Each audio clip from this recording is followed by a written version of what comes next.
Castries North MP Stephenson King has noted that while the Vigie coastline has long been popular with visitors, the planned Marriott-branded Selene Hotel will be much larger and look very different from the smaller developments that have been there before. However, he understands that some residents are worried about the change in size and appearance. He assured the community that these concerns have been officially recorded, that discussions between developers, government and locals are ongoing as the project moves forward. In the application for approval in principle, the application speaks to a 10-story building. As to where that 10-story building will go, it's more towards the north of the peninsula. The problem that some residents have is that it is likely to block their view.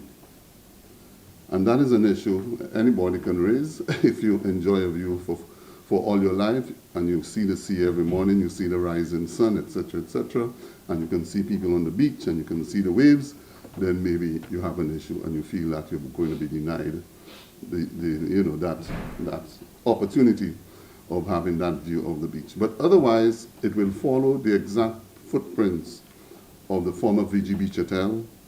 Before that, it was owned by a local, and so it wouldn't change in any way, okay?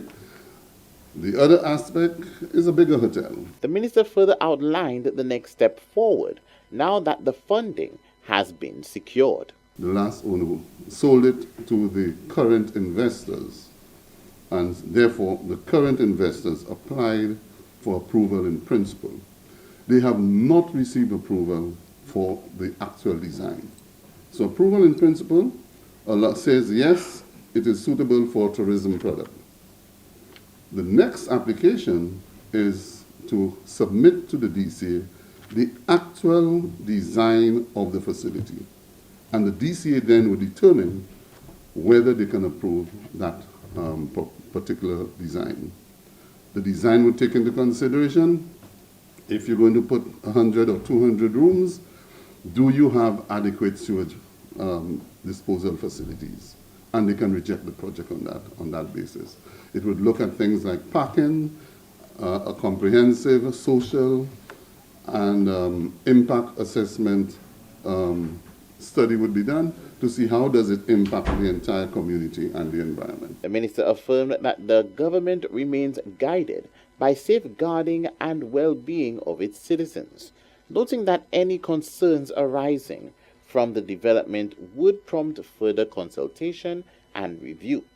He emphasizes transparency and continued dialogue remaining central to the administration's approach. At present, the undertaking has emerged as one of the most closely scrutinized development projects to date, attracting significant public attention and sustained national interest. For 7 TV News, Josiah B. said reporting.